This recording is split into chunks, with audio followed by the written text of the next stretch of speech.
Payg'ambarimiz Muhammad sallallohu alayhi va sallam ogohlantirib aytganlar: "Yakunu fi akhiriz zamani umara'u yudillunan nas va yuqarribunahum ilan nar." Qiyomatga yaqin odamlar ustidan hukmronlik qiladigan amirlar, imomlar bo'ladi. Ular odamlarni yo'ldan ozdiradilar va ularni do'zaxga yaqinlashtiradilar. Hizbut Tahrirning 200lamachi shiorlaridan yana biri, ular din uchun o'zlarini go'yo qayg'urgan kishi qilib va ushbu oyatni shu oyatga amal qilishayotgandek qilib ko'rsatadi. Ali Imron surasining 104-oyatida Alloh subhanahu va taala aytadi: "Valtakum minkum ummatun yad'una ilal khayri va ya'muruna bil ma'rufi va yanhauna 'anil munkar va ulaika humul muflihun."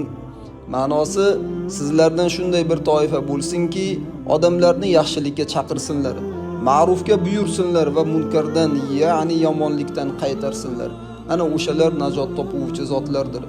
Endi esa ularni chaqiruvlarga e'tibor qarating.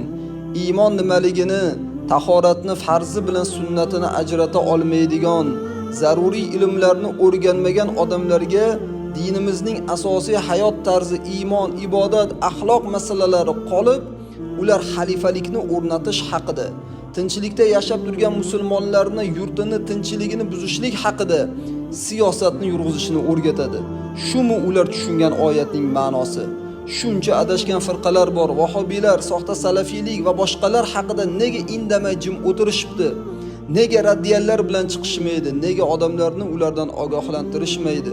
Chunki Hizbut Tahrir bilan ularni kelib chiqishlari bir joydan. Xo'jayin bitta. Ey Hizbutning izdoshlari, sizlarga savol: musulmon uchun hayotning mazmuni nima?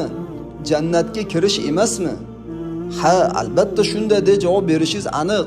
Lekin unga kirish uchun birinchi bo'lib nima zarur? Iymon emasmi axir?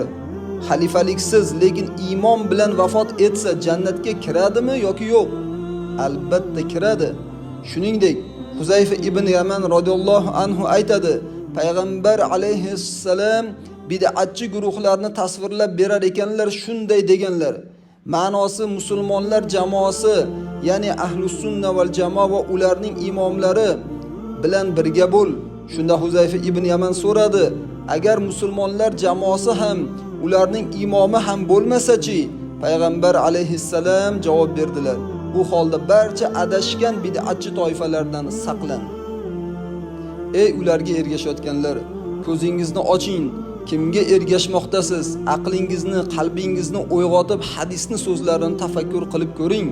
Nahotki yaqinda chiqqan bir necha mingta odamni tashkil qilgan toifa payg'ambarimiz davridan millionlab musulmonlardan tashkil topgan ummatdan aqlliroq bo'lmaydi-ku.